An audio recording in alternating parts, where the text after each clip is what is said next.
to start a new topic, Jabt and Zamindar. तो जब and जमींदार।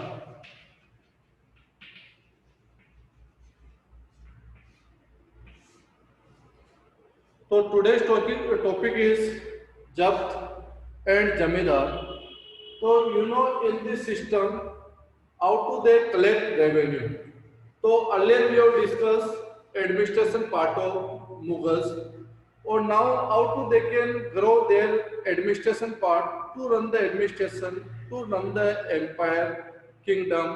You know revenue is required. So for revenue, what was the system made by the Mughals? We'll discuss. So earlier we have discussed AG system also made up by Delhi Sultanate also. So Delhi Sultanate also made the revenue system or that system was known as the Iqtidar.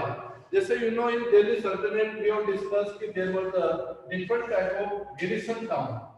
तो garrison town जो होते थे दिल्ली सल्तनत they collect the revenue और ये person who stay in that particular area known as the iqtedar और इक्ता और they collect revenue from that areas.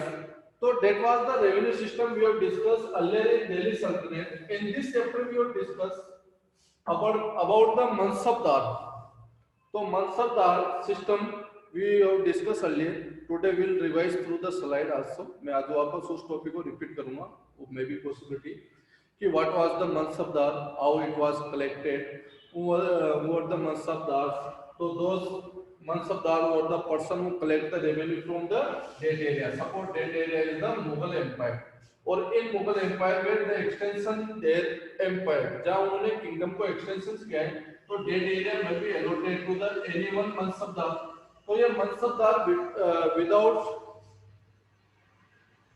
Staying here यहाँ बिना रुके ही collect the revenue from that area that is known as the mansabdar. तो may be possible one person may be the different mansabdari position. तो mansabdar position depend on the rank salary and their collection. तो वो depend करती थी rank पे salary पे and position पे। क्या पोजीशंस मनसबदार के number of soldiers also maintain by Sir, every state has a Mansabdar. Please. Sir, every state has its own Mansabdar in that time. Every not allotted any one person as the mansabdar. Of which was the area or why they were not allotted like तो only that area close to the border. अब जैसे West Bengal and in Gujarat तो they were not allotted any mansabdar or any such person. Why they were not allotted in that area? Because that area close to the border. That's why they were not allotted any जागीरदार और मनसबदारी है। यहाँ पे कोई भी मनसबदार और जागीरदारी allotted नहीं करते थे because either they maintain their army because that area close to the other borders or other nation. So that's why they maintain their Mughal army in place of mansabdari और जागीरदारी। तो in most of state early time there were not such states क्योंकि early time बेटा states नहीं होते थे that area होता था Mughal area. Suppose anyone Mewar ruler है, मारवाड़ रूलर है, you know Jaipur Amer ruler है, if they ready to accept the Mughal authority तो दे में बी रूल कौन करते थे? मेवाड़ रूलर ही करेंगे या मारवाड़ रूलर करेंगे। But in after expectation of the authority of Mughal की जो अथॉरिटी को एक्सेप्ट करने के बाद late on they may be rule but उनको रेवेन्यू और some taxes they will pay to the Mughals. उनको मुगल्स को पे करना पड़ता था। But there was the one such area और may be the province which not accepted the Mughal authority that was the Mewar from Chittor and Udaipur. ये area ऐसा था जिन्होंने मुगल अथॉरिटी को एक्सेप्ट नहीं किया, मारना पड़ता। ओके, आफ्टर डेथ ऑफ मारना पड़ता। उनके जो संत है यू नो उदय सिंह उन्होंने इसको sorry Amar Singh accept the authority of the Mughal authority जो मैंने आपको शाहजहां के इसमें बताया था। इनके फादर थे उदय सिंह एंड संत इनके अमर सिंह को उन्होंने एक्सेप्ट कर लिया था मुगल अथॉरिटी को। तो there were some ruler who were not accepted the Mughal authority accept मानना पड़ता। इनको छोड़ के सबने मुगल अथॉरिटी को एक्सेप्ट किया जितने भी सराउंडिंग जो भी इनके सपोर्टर्स थे। Only Mahana Pratap was supported by only Bhil community which are living in the Mewad area. तो उनके जो टोटल नंबर ऑफ जो मानसिंह एंड महाराणा प्रताप बीच जो वार हुआ, दैट फेमस वार इन हल्दी घाटी, तो 18,000 सोल्जर्स इनके पास थे। Mansingh was the mansabdar during the Mughal period में जो मानसिंह जोधा के रिलेटिव जो बदलते वो मनसबदार थे अकबर पीरियड में। तो मानसिंह के साथ जो वार हुआ महाराणा प्रताप का, here is the Mansingh with the support of the 80,000 soldiers, और another one Maharana Pratap, MP means the Maharana Pratap, short form लिख रहा हूँ। एंड इनके पास कितने सोल्जर्स थे? ओनली 20,000 सोल्जर्स और 400 भील कम्युनिटी। जो 400 भील कम्युनिटी के साथ इन्होंने वार फाइट किया विद मुगल्स। तो इन 400 ने अप्रोक्सीमेटली 10,000 सोल्जर्स वर्क किए, ऐसा हिस्ट्री में बताते हैं 400 भील्स ने। फिर at the last what happened, जो बोराट एरिया है, in such area when the Maharana Pratap और उनके जो चेतक जो हॉर्स थे वो इंजर्ड होने के बाद वो वहां चले गए, उन्हीं के साथ रहने लगे। तो that was the story of the Bhil community और द महाराणा प्रताप। तो that was the way, अगर suppose anyone may be oppose the Mughal authority, तो sometime they have no scope except only war। युद्ध को छोड़ के उनके पास कोई स्कोप नहीं होता था, उनको युद्ध लड़ना पड़ता था किससे? मुगल के साथ। That was the story। तो what was your question कि in each state mansabdari were divided or not? Yes, sir. तो बेटा early time there were not state, it depend on the Mughals. Suppose anyone, जैसे यूपी है, अब UP in the those any trustable person who are ruling, जो मुगल के trusted है, तो they were not appoint anyone person may be as a mansabdar where they appointed where that area annexed by the others. जो area उन्होंने extension किया है, extension वाला area, those area extension bye. अब सपोज दिल्ली है, तो दिल्ली पे तो only Mughal ruler will rule ना। अब मुगल रूलर दिल्ली के अंदर ऐसा थोड़ी किसी को मनसबदार बना देंगे, क्योंकि यहाँ तो खुद रूलर रूल करेंगे in Delhi. Ruler will be rule in that area, no one mansabdar will be appointed here. Mansabdar यहाँ पे कोई अपॉइंट नहीं होगा, क्योंकि ये तो किसका? मुगल सल्तनत का एरिया है। अब दिल्ली से उन्होंने एरिया का एक्सटेंशन किया है इधर सदर्न पार्ट तक फॉर एग्जांपल, तो they will appoint the mansabdar in that area to maintain the administration. वो उस एरिया में मनसबदार को अपॉइंट करते थे। तो that was the story of mansabdar. तो I hope if you any doubt, तो मैं फर्स्ट आपको मनसबदार से स्टार्ट कर दूं वापस। What was the mansabdar?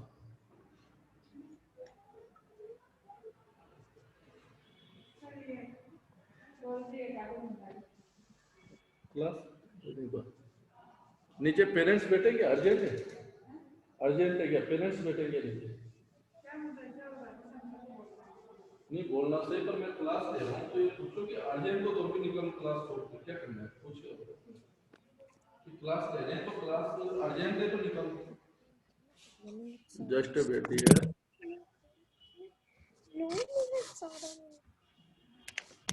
Okay dear, are you able to see the slide? Yes, sir. Yes, sir. Okay beta। Yes, so, sir. in this chapter we will discuss Mansabdar and Jagidar। तो Mansabdar earlier we have discussed about and Jagidar। तो first we will discuss the understand the background। What was the background?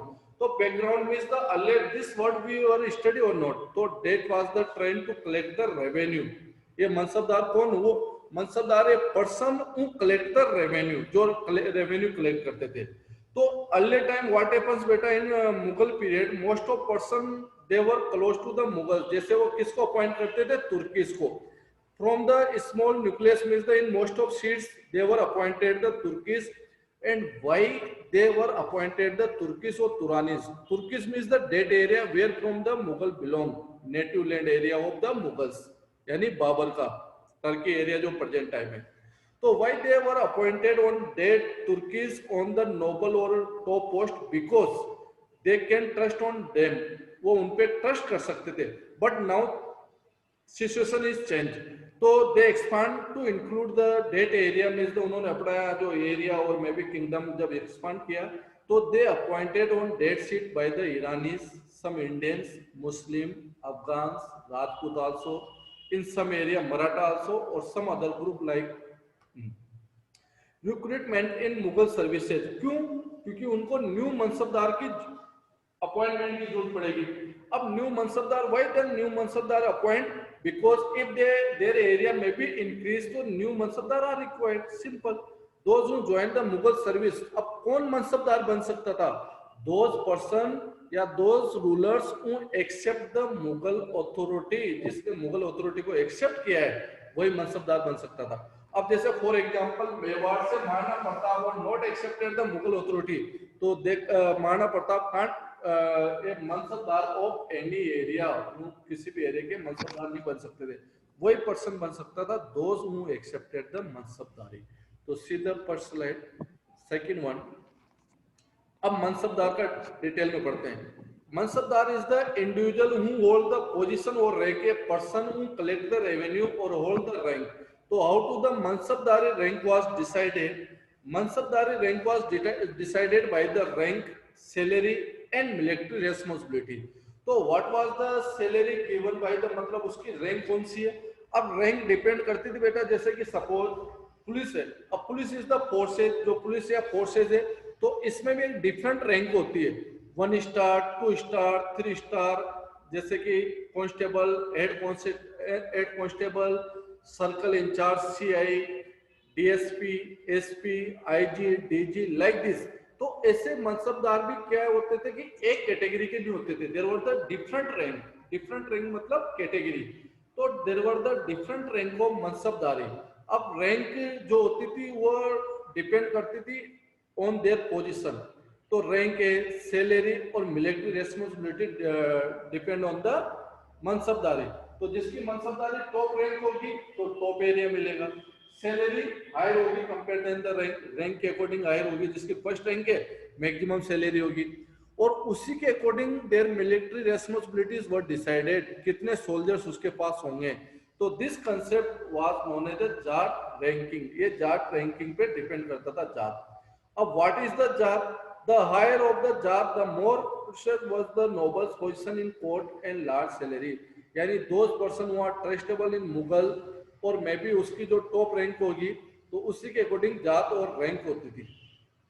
अब what is the जात? ए numerical value, numerical values जो होती है 1 2 3, like जैसे single star, 2 star, 3 star जैसे, तो ये numerical value depending on which salary and rank of mansabdar was decided, जिसकी जो न्यूमेरिकल वैल्यू जितनी कम होगी उसकी उतनी हायर सैलरी होगी, यानी कम मतलब 1 और 2 3 like this. And mansabdar and jagirdar, तो मनसबदार रेस्पॉन्सिबिलिटी क्या क्या होती थी? तो मिलिट्री रेस्पॉन्सिबिलिटी होती थी, to maintain the military also, और ड्यूरिंग एनी कंट्रोवर्सी और कॉन्फ्लिक्ट और war they supply the military to the Mughals, तो required him to maintain the specified number of sawar and cavalryman, cavalryman means the horse rider, जो horse cavalryman होते थे, तो उसको decide करना पड़ता था कि इतने नंबर ऑफ सोल्जर्स आपको रखने ही रखने हैं टू मेंटेन, और उन्हीं सोल्जर्स को सैलरी किससे देते थे? From the those collection collected by that area. How what this was maintain? This was maintain through the salary, those area allotted for the mansabdari, mansabdar were collect the taxes from that area and pay the salary and collect their salaries from the Mughals, so that was the way. अब mansabdari and jagidari, there is the any relation between the jagidari system and mansabdari system? तो mansabdar receive their salary as a revenue assignment called jagir, jagir means their property or area, so that area is known as the jagir, which was somewhat like the iktas but not a same of iktas but different from iktas। अब मैंने difference भी बताया था कि जैसे किसी person को for example Gujarat area दे दिया, जैसे फॉर एग्जांपल मानसिंह है, मानसिंह को गुजरात एरिया दे दिया एज ए मनसबदार, तो Gujarat area is comes in the Jagir of Mansingh, Mansingh की वो जागीर कहलाएगी, और from the Gujarat those collection revenue will be collected by the Mansingh, that is known there the revenue और like इक्ताज उसको बोलेंगे। बट इसमें क्या होता था, इक्तेदारी सिस्टम और mansabdari system there is the little differences. क्या डिफरेंस है बेटा? कि in mansabdari system there is no such boundation कि mansabdar will stay on that area, कि उसको उस गुजरात वाले एरिया में रहना पड़ेगा, ऐसा जरूरी नहीं होता था मनसबदारी में। बट इन दिल्ली सल्तनत वी हैव डिस्कस इक्तेदारी, तो iqtedar were stay in particular that area, उसको उसी एरिया में रख के काम करना पड़ता था, तो that is the main difference. Are you hearing my voice dear? Yes, sir. Yes, Okay. sir. So that is the main difference. So they only had the right to revenue of their assignment, which was collected for them, their servants. So this was the assignment given by the Mughals to their servant, who were the servant Mansabdar. What was the problem later on Aurangzeb faced? तो in this will discuss मनसबदारी और जागीरदारी system हमने discuss कर लिया। अब इसमें हम discuss करेंगे कि Akbar system was very good और excellent, but why the Aurangzeb face the problem afterwards. तो earlier I was explain this topic कि Akbar region these jagirs were carefully assessed to their revenue were roughly equal to salary of mansabdar। यानी अकबर ने क्या किया कि उस area को study किया और उस एरिया को स्टडी करके जितना रेवेन्यू कलेक्शन वहां से आ सकता था, फॉर एग्जांपल उस एरिया का रेवेन्यू कलेक्शन 1 लाख के, तो उस मनसबदार की सैलरी भी अप्रोक्सीमेटली 1 लाख के पास ही रखी उन्होंने अकबर ने। तो that was the way of Akbar. Of what was the problem with the Aurangzeb? So Aurangzeb is allotted the lot of Mansabdar or maybe lot of the Mansabdari. Just a bit.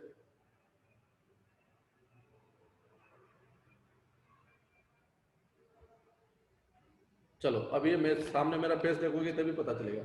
अब what was the problem with the Akbar and Aurangzeb?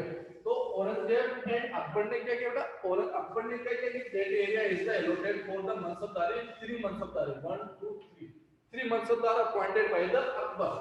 तो अकबर ने इस area को revenue collection कितना होता है approximately उसको study किया। सपोज इस एरिया से कलेक्शन है 1 लाख रुपीस, इस एरिया का कलेक्शन है 50,000 रुपीस और इस एरिया का कलेक्शन है 20,000 रुपीस।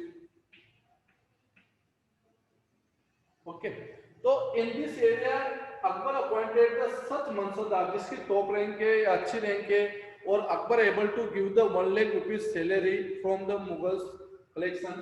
तो उसकी 1 लाख सैलरी यानी जितना रेवेन्यू आ रहा है अप्रोक्सीमेटली उसकी सैलरी उसी के अप्रोक्सीमेटली रखी गई। सपोज 80,000 सैलरी रख दी, तो इससे रेवेन्यू कलेक्शन जो है 1 लाख का 80,000 गिवन टू द मनसबदार और 20,000 रेस्ट ऑफ जो सेविंग है it will be inside the Mughal kingdom, Mughal kingdom और मुगल एम्पायर में उसको डिपॉजिट करें। इस एरिया का जो मनसबदार होगा नंबर 2 का, उसकी सैलरी इसी के अकॉर्डिंग रखी गई 40,000 30,000।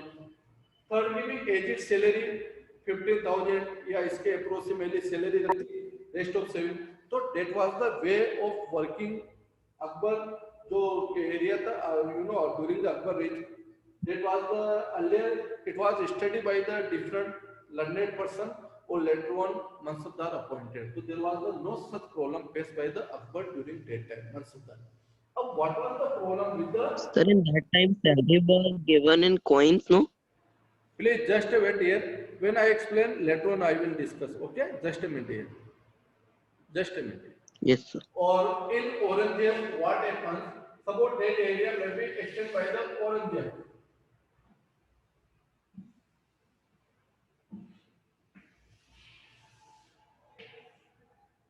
It is divided in 1 2 3 part. Okay, हम सिर्फ एग्जांपल ले लेते हैं औरंगजेब का भी 1 2 3 में डिवाइडेड। अब 1 लाख सैलरी 80,000 या 50,000 कुछ भी कर दीजिए, ओके, और 20,000 और थर्ड मनसबदार। अब what was the objection done by the mansabdar? Mansabdar ने यहां से ऑब्जेक्शन स्टार्ट किया कि what we are paying to the soldier, जितना हमारा एक्सपेंसेस आ रहा है सोल्जर्स को सैलरी देने में, आर्मी मेंटेन करने में, it is more than the 1 lakh. अब रेवेन्यू कलेक्शन इस एरिया का 1 लाख है, इसका 50,000, इसका 20, तो इन्होंने बताया कि हमारा 1 लाख से ज्यादा आ रहा है। इट मींस व्हाट हैपेंस कि हमें और भी पैसा चाहिए, यानी 20 और 30,000 rupees extra required to maintain the army.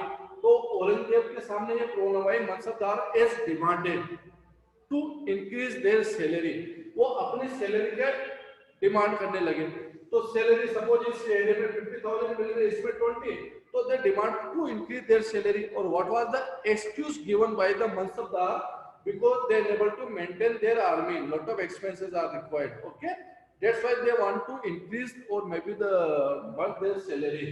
So what Aurangzeb ने decided कि अगर it better कि मान लेके इसकी 20,000 salary increase करनी है, तो what Akbar has decided, Akbar sorry बेटा, Aurangzeb not Akbar, Aurangzeb has decided in place of that state of that area, increase the number of मनसबदारी। उसने लगा कि अगर suppose one mansabdar enable to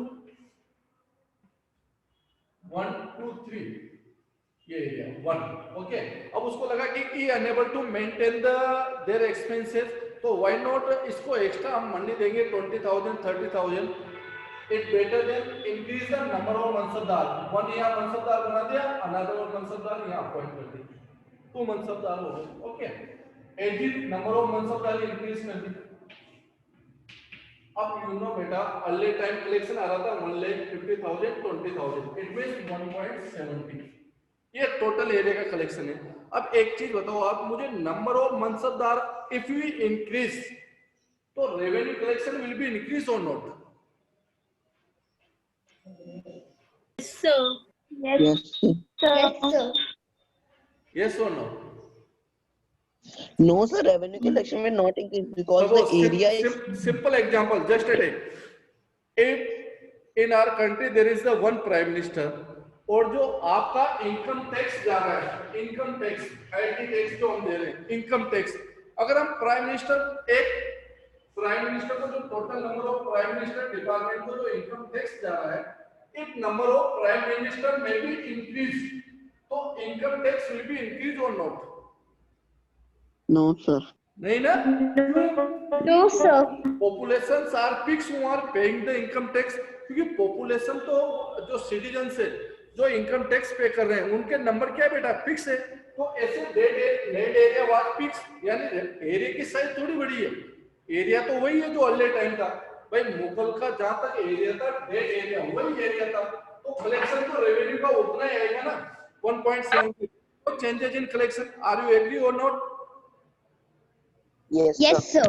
okay ना बेटा, तो कलेक्शन Yes, sir. 1.70, अब नंबर ऑफ मनसबदार इंक्रीज हो गए, तो 1 2 3 4 5 6, अब यहाँ earlier he was paying the salary to the 3%, अब सैलरी कितने को पे करनी पड़ रही है, 6 को, तो सैलरी विल बी इंक्रीज और नॉट? Yes, sir. सैलरी तो बढ़ेगी ना। अब व्हेन अ सैलरी Yes, में sir. बी इंक्रीज, जब 3 मनसबदार को ई अनेबल टू पे द सैलरी, तो 3 और बढ़ गए, 6 की सैलरी पे कर रहे हो यहाँ पे, और सैलरी कितनी पे कर रहे हो, अर्ली टाइम सपोज जो सैलरी पे कर रहे थे, तो पता चला they are paying the salary more than the collection. Simple सा मैं स्टेटमेंट दे रहा हूँ, और नहीं बता रहा कितनी salary, they are paying the salary more than the collection, collection आ रहा है 1.70, और 2 लाख की सैलरी आप पे कर रहे हो, तो it will be lawful for the Mughals or not? Yes, sir. Yes, sir. Lost. So what policy followed by the Aurangzeb? That was the policy followed by the Aurangzeb. हो सकता है बुक में डिफरेंट लैंग्वेज लिखी हो, but what is the meaning of that words I am explaining here, मैं ये बता रहा हूँ यहाँ पे। तो दैट्स व्हाई व्हाट हैपेंस बेटा कि when a number of mansabdar increase, so that was the major problem, which the what was the collection collected by that area, revenue collection was collected by that area, it was less than their salary, यानी उनकी जो salary आज देनी पड़ रही थी उससे कम था, तो it was the burden on the, आपके जो पॉइंट पूछा ना उसका आंसर भी दूंगा मैं, जस्ट वेट हियर। तो it was the burden on the Mughal empire, तो that's why he face the challenges, Aurangzeb. अब औरंगजेब ने ये चैलेंजेस फेस किए, ओके, तो that was the challenges face by the Aurangzeb, that why later on what was the problem face by the Aurangzeb. तो this concept is clear related to the mansabdari and jagirdari, यानी मैंने आज का टॉपिक स्टार्ट नहीं किया है, जो प्रीवियस टॉपिक का, ये तो आपको पूरा क्लियर हो गया बेटा? Have you any doubt? No, sir. No, sir. No doubts. No, sir. चलो Sir, no doubt. No doubt. Sir, no doubt. अब एक बच्चे ने एक क्वेश्चन पूछा है, तो मैं थोड़ा सा उसका भी आंसर दूंगा कि हाँ, तो जो आज Yes, sir. जस्ट वेट, मैं टाइम देख लेता हूँ बेटा, just wait. Thank you, sir. Bye, sir.